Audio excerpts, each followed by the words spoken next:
Okey, Assalamualaikum warahmatullahi wabarakatuh.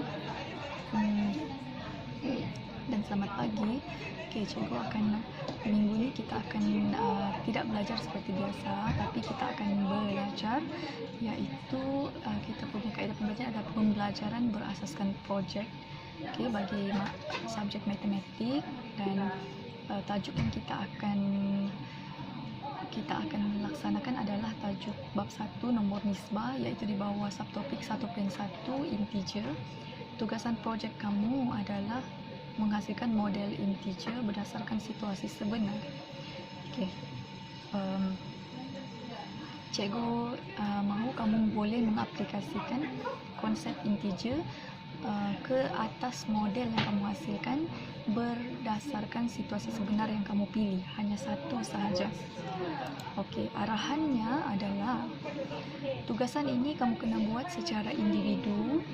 Okey, tempoh melaksanakan tugasan ini hanyalah 1 minggu. Hasil replika kamu kena menghasilkan satu hasil replika model berdasarkan lakaran dan kamu kena wakilkan garis nombor integer di atas model tersebut, dan model tersebut adalah berdasarkan situasi sebenar. Okey, penglibatan kamu akan dinilai dan diberi markah untuk PBD, dan juga kamu jika model yang kamu hasilkan itu menepati kriteria, kamu boleh dicalonkan dan mendapat sijil untuk pertandingan PBL peringkat negeri. Okey, cikgu bagi contoh replika. Okey,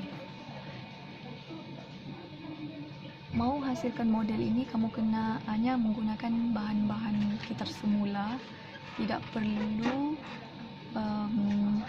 pergi kedai dulu, tidak perlu, guna apa yang ada saja. Okey, macam cikgu gunakan asasnya kotak, lepas tu ada tali, lepas tu adalah sedikit lukisan peralatan. Okey, ini cikgu bagi tahu, ini adalah contoh sebenar, situasi sebenar, iaitu telaga dan ada satu orang budak sedang menarik air dalam telaga tu.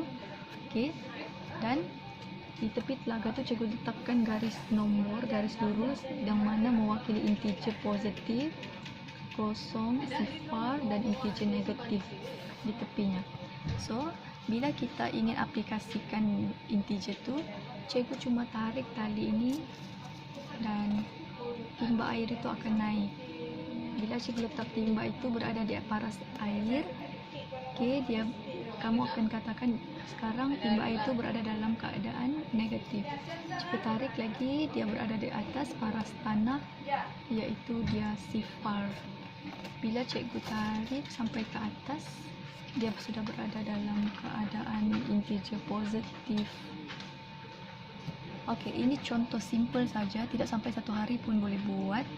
Okey, jadi cikgu akan bagi juga contoh-contoh situasi yang lain yang kamu boleh hasilkan model.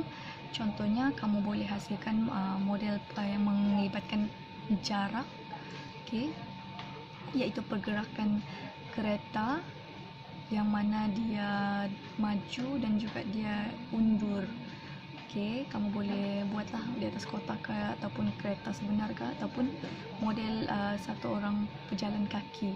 Dia berjalan ke hadapan dan dia undur ke belakang, dan letakkan di mana garis nombornya. Ataupun kamu boleh gunakan termometer. Okey, termometer dia ada takat didih, okey, dan sifar, dan di bawah ada takat beku.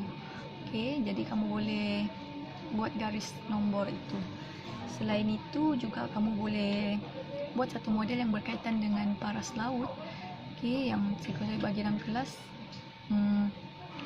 di mana di atas paras laut itu ada sebuah kapal terbang, dan juga di bawah paras laut itu ada kapal selam, dan kamu wakilkan gambaran itu menggunakan garis nombor. Okey, so nanti cikgu akan bagi lagi contoh-contoh situasi sebenar yang lain, ada banyak yang kamu boleh hasilkan model berdasarkan situasi itu. Okey, so good luck kepada semua, harap ambil